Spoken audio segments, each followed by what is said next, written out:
Everybody, welcome back with the Purplatypus is the name, and today we are talking about Tristan again. As you probably saw in my poll video, I do have her, and so I've been kind of trying to decide how I want to build her. And she's kind of a weird character to actually build in a sense because she has, I mean, a lot of characters have multiple builds, but I feel like what her core identity is actually the weaker of her two builds. Kind of what she was sold as, like her super animation and her equipment is kind of weaker than what her secondary build is. So we're gonna kind of go into it. And yeah, we'll talk about her a little bit, and then we'll kind of talk about the direction I think maybe you should build her versus the way I am building her. So first, in case you don't remember, she basically has when someone has a shield and she attacks them, she gets a big damage buff, and then she dispels their shields. Then when she does AoE damage, its physical damage gets converted into magical damage. Then she gets a bonus attack called Crimson Fury, which is a skill, lowers her HP by 90%, gives her unlimited resolve, deals a little bit of AoE damage, 50% damage, which is going to be magic, right? It's physical damage, but it's going to be converted to magic damage. Then it gives you Berserk State, which basically increases your damage, and it also resets your cooldowns, gives you full energy, but you can only do this once per battle, right? This is like an insane skill, Crimson Fury, right? Toughness, unlimited resolve, damage increase, full energy. All skills are reset. You get to act again after using it. You also deal damage when you use it. So it's pretty much all upside. The downside is you do go down to 10% life, which is actually still an upside most of the time. And you can't really be healed. So it is easy to die after it ends if you're not careful. And then it gets better. In fact, one of the reasons why we're going to build her the way that I'm talking about her is in early stages, I think you're going to build her differently. But once you get up to this, 2-star, you get 10% crit and crit damage. And then at 4-star, you get 20% crit and crit damage. So I'm going to go with a more crit focused kind of idea as I build her. But I'm kind of starting not that direction, and then I'm going to move that direction once I get those buffs. So as far as the skills go, this is what's weird. So if you look at her skills, her ultimate, like the big one that has like the cool animation, is One Punch Burial, and it's good. And she has another signature ability here. The one she starts with is Explosive Luxite Dust. She basically throws this. So these are two similar, not identical, AoE attacks. This one has a pretty far range, can hit in a big range, and it does a lot of damage. Sorry, it does a little bit of damage, but it does it in a big area, so it is pretty noticeable for clearing out stuff. In this hit, it does 20%, then it does 110%, and it does fire damage. Both these, she has an AoE build, an area of effect build to kill lots of targets or to do damage over lots of targets. And in fact, if you look at her her unique, like, built on, she's literally wearing it right here, amulet.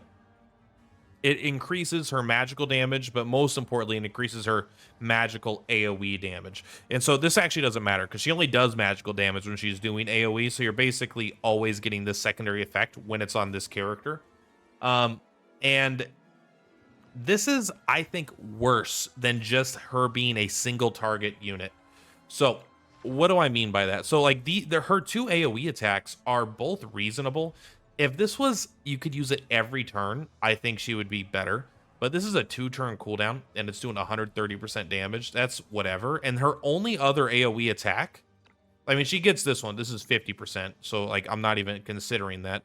And then she has the other one here that is her signature skill, and it's 85%.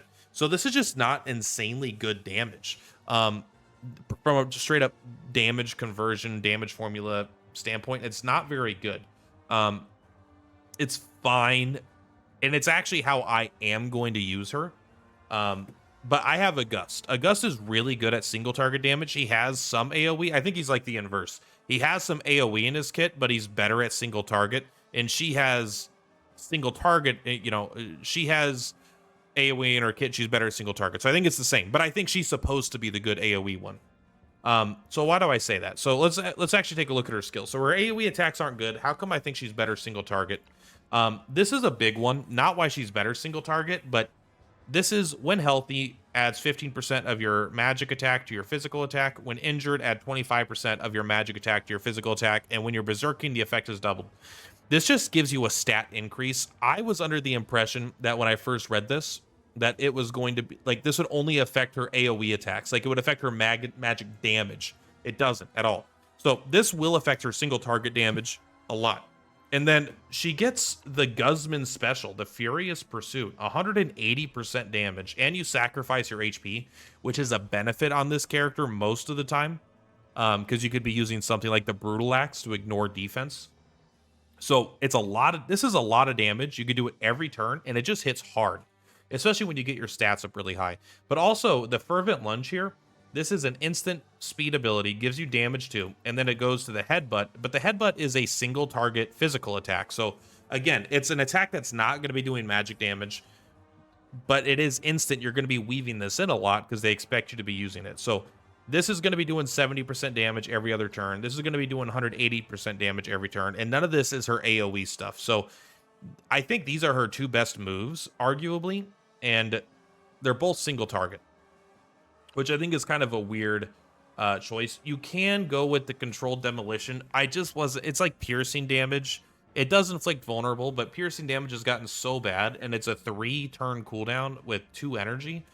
I'm just not convinced this is like remotely good, honestly. I pretty much always want to be running Fervent Lunge because it's like an instant speed damage up, and then you get another instant speed attack. And then I pretty much always want to be running Blazing Blood because it gives her 50% of her magic attack to her physical attack to give her actually a lot of stats. And so that means you only have 1 slot, and I typically don't want to run something with a cooldown, so I'm usually running the Explosive Luxite, and she's really good at auto-farming stuff in this situation. She just goes around, throws the Luxite, rages, throws the Luxite, dashes, punches, throws the Luxite, and she's really good at killing a bunch of weak mobs really easily like this. But I mean, I have been happy with her. She's been good, but I personally don't want to use her as the single target damage dealer, even though she's really good at it, because she gets to go in and immediately gets to rage, get into the berserker state, right? She gets to get into the berserker state, get herself in a low HP situation while getting tough, getting the damage, you know, blah, blah, blah, blah, blah, blah, blah. And then she just gets to start swinging really, really hard. So I think that's probably better, but I'm just happier with the AoE in the sense that this is what I need, and this is why I pulled for her. I need some AoE stuff, so I tend to actually be using Explosive Luxite, but this is the ability that gives her a bunch of, like, it's her fancy cutscene.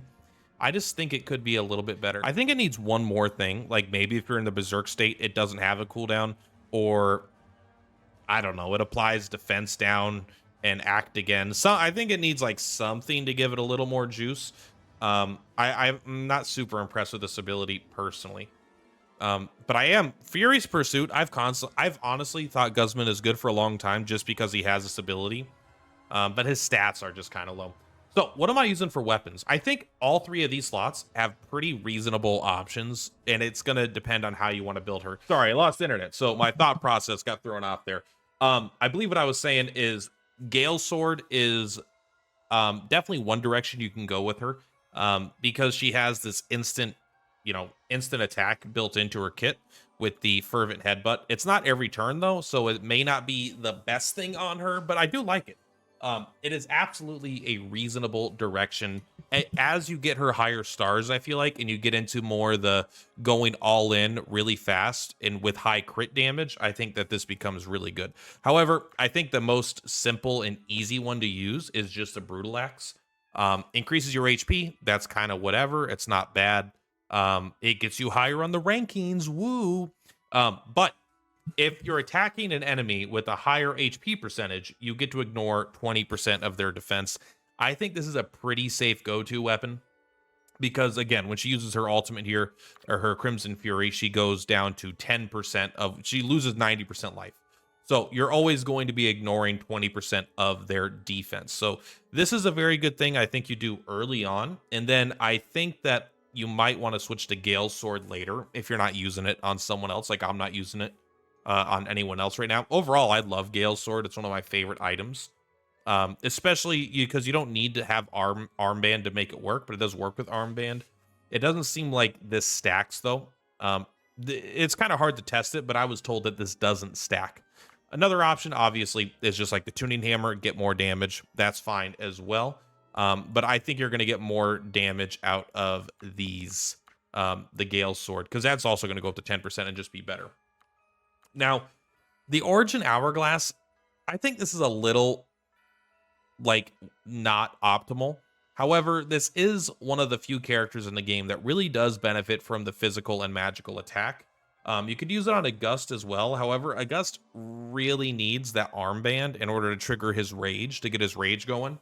So it really is not a good fit on him. And I feel like this is a pretty reasonable item here. This is it's just good stats. You know, you get a lot higher stats because you're basically getting, you know, half of this is going to be going to your physical attack. So that is pretty good.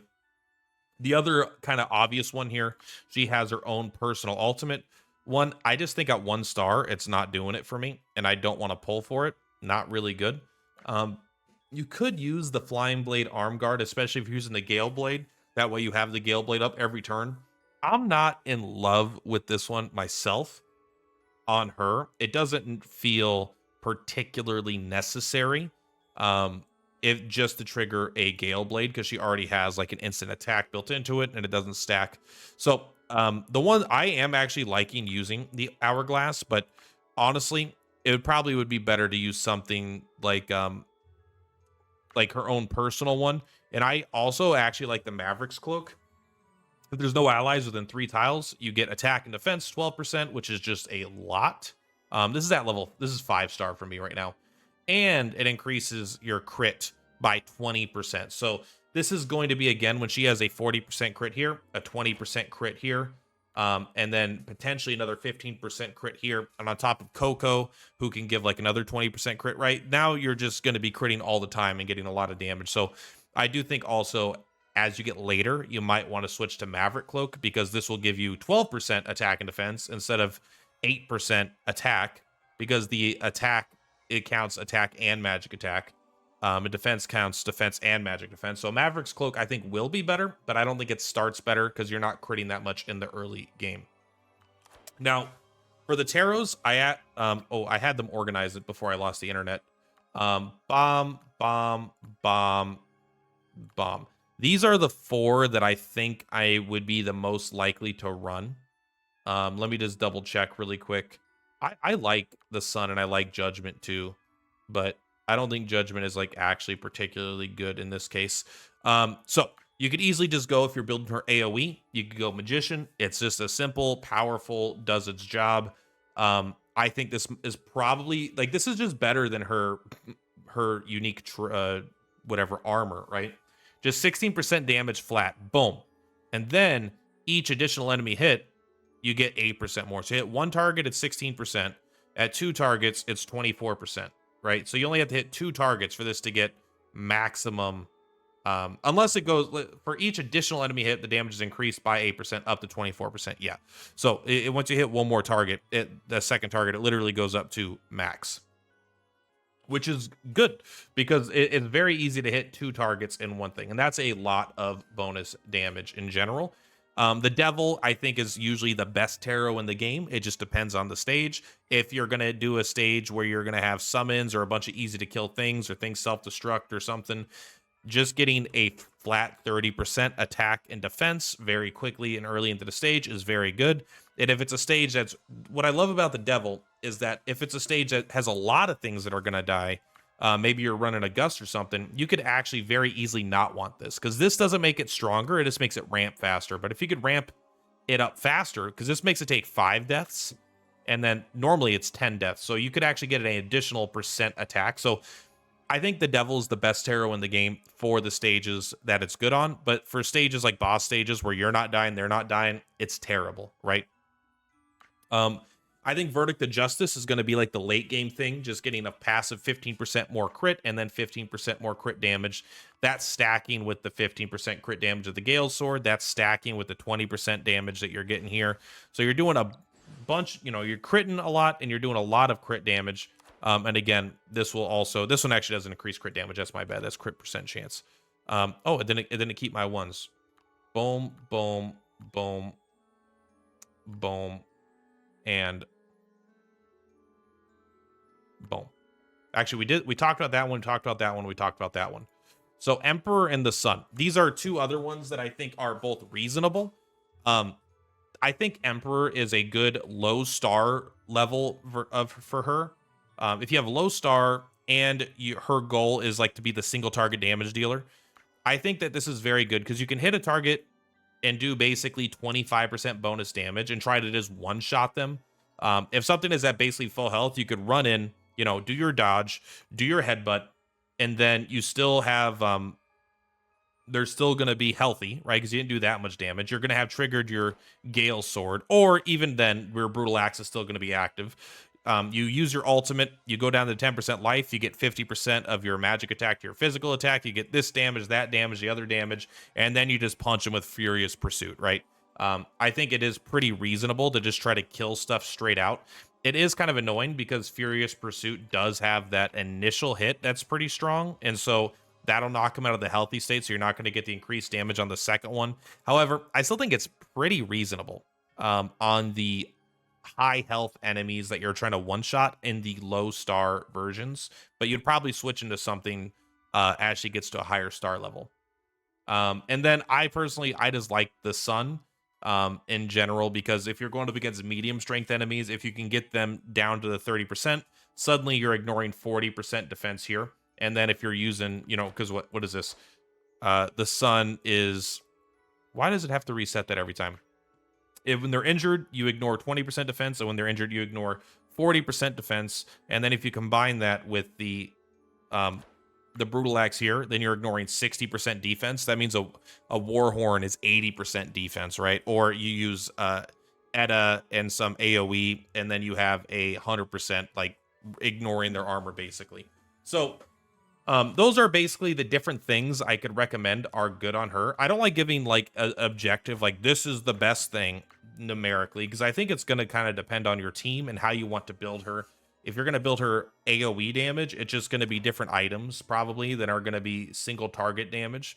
And again, like if you don't have another Brutal Axe, you know, if you have like a Brutal Axe on someone you really like it on and you don't want to switch to her, you know, what's the second item? Or you don't have Gale Sword because you're using that on Rawia, then what else do you want to use, you know?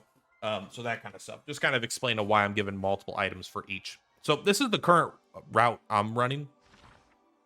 I think it is reasonable to switch to Fatal Attack. Fatal Attack does more damage. However, I don't plan to do that many normal attacks with her. And when I do normal attacks with her, I don't think that this is that much better. The extra 15% crit is fine. But when I'm doing this, I'm not trying to kill stuff necessarily. I would rather just have an occasional like chance to like, ah, shit, I really need to turn off a passive skill. Or I really need to, you know, blah, blah, you know, it's passive skills. So I always go for that one, even though it's debatable. I don't run family. It just doesn't seem like it's what I want for her. You could make it so she can't die for a couple turns and she just keeps everyone alive, but she doesn't work that way because when she's dying, she doesn't do it. Family seems like freaking very weird. The AoE attack buff is kind of cool. Controlled Demolition, I think it's just too long of a cooldown. The energy is not quite there for me. But yeah, I mean, basically, if you get both of these skills, I would always take Furious Pursuit, the Lunge, the Blazing Blood, the Street Style is really cool, and then One Punch Burial, and then the rest of her skills are kind of like mid, honestly. So I don't think she's like insanely broken. I think she is insanely broken, but it's like insanely broken at doing absurd damage on turn 1 because she could just come in and be like instantly in the death state, using her once per combat ability, hitting super hard, ignoring defense, and critting for 100,000 damage or some shit, right? And that's cool for the stages she's good on, but she's not just like, I mean, but then you could build her in a way where she's good at autoing medium stages as well. So she is good. I personally haven't been hugely in love with her. But that is kind of, that's a personal thing, I suppose. I just really like August, and I feel like she's just not as cool or as good as August in a lot of situations. August feels like because August has sustain. August will attack, you know, and do his thing and do a lot of damage, and then he'll do it again in a fight or a third time in a fight. Whereas Tristan kind of doesn't. So this is kind of this is not a team built around doing her stuff. Let's go ahead and put the Furious Pursuit on. Let's go ahead and put this on. It has to be within 3 tiles. We'll try to... Another character has it equipped. That's fine. It's okay. There we go. We're going to do the Furious Pursuit here instead. And this is kind of what Hockey did. Don't expect the damage from me that you got from Hockey, because Hockey is just better. We don't need Etta, but I'm going to use her because I think she's just really good for the for this character if you're building her AoE, because she has the Liquor, and this Liquor lowers magic defense by 40%. So it's really good when you're relying on the AoE magic damage. It also just... Liquor's my favorite skill in the entire game, but she also does have the damage 3 built into her kit, which is really good. Another character that she's good with is Homa. Homa gives her attack 2 and then move and jump so she can get around really easily, and she's a little bit faster than her. Gloria is good on pretty much everything, especially because she's also Union, right? So she gets the buff. Oop, my bad. I must not be... I'm not used to that screen. She gets the Union buff, so she does extra damage on like attacks. And she does have the skill you could use here, but I don't care that much about that. I'm just using the flag here to give her that buff. And Coco is good because she gives the crit 2 and the crit damage 1 on top of it. So these are all characters that I think are reasonable with her, depending on how you build her. But of course, you're not going to build a team like this. These are just some units you might want to consider. And then we got the Warhorn, we got the Urgent Order, which I think is going to be needed here. And we're just going to do a little bit of damage. We're probably not going to do like some insane, like I think Hockey did like 110,000 damage or something. I am not, that's not me. I will do this though. No, you don't even need to do the, because she also has the ability to do damage level 3, but she doesn't have to do it here. I want you specifically for the crit buffs. Although I bet, I know Cole does a pretty good crit buff as well. This doesn't matter where it goes, right? This can go literally anywhere because it gives AoE. Everyone in the map has that benefit now. We are going to make Etta go first. And we are going to give Homa Boma the juice. You don't need to be close at all. I don't care. Etta, you'll move up here. You don't need to do the Liquor because it doesn't help you for this fight. But I do... lowering magic defense is just so good. It's 40%, and it's not something that like it's powerful, okay? And this gives damage 3. I think it also gives like magic defense. Does it also give magic defense? I haven't used it in a while. Magic defense 2 and move 1. What a great ability. So first thing, if we just went up and attacked right now, we would do 5,978. So let's go ahead and give ourselves... Let's do this. I don't think this will actually give us more damage, right? So 6,702. It did actually work. Kind of interesting. Because I believe it gives us damage too, but we already had damage too. It's probably because we used the skill or something. All right, so 4,000. Let's go ahead and use our Warhorn. Boom. All right, so this is going to do 9,000 now that we have Warhorn on. And let's go ahead and do... And actually, we can take a look here. 15,000. But now we could use this ability. And we don't have the ability to ignore more of their defense. I just put the Gale Sword on. But now this is doing 13,000 up from 9,000. And this is doing 23,000, which is not insane, but it is pretty darn good for just kind of throwing it together. That did 23,000. Oh, you could even dash again if you want. Sure, why not? Look at you go. All right, and go and please crit. Yeah! All right, that's pretty good.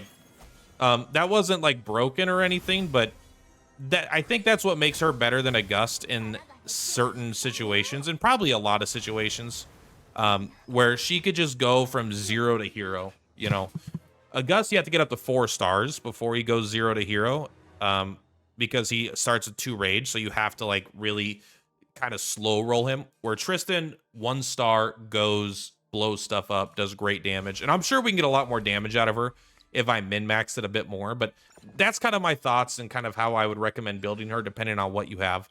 I don't think we did the Maverick's Cloak right, by the way. I think we even like fucked that up. I think she was within 3 tiles, so that's on me. But that's all for this one, guys. Thank you very much. Purplatypus is Purplatypus. I'll see you on the flip-flops. Bye! On the rise, watch the views go. king, never down, always showing up, hitting milestones. The fame never lets up. Click that link, diving deep, never getting enough. Gaming, vlogging, every trend.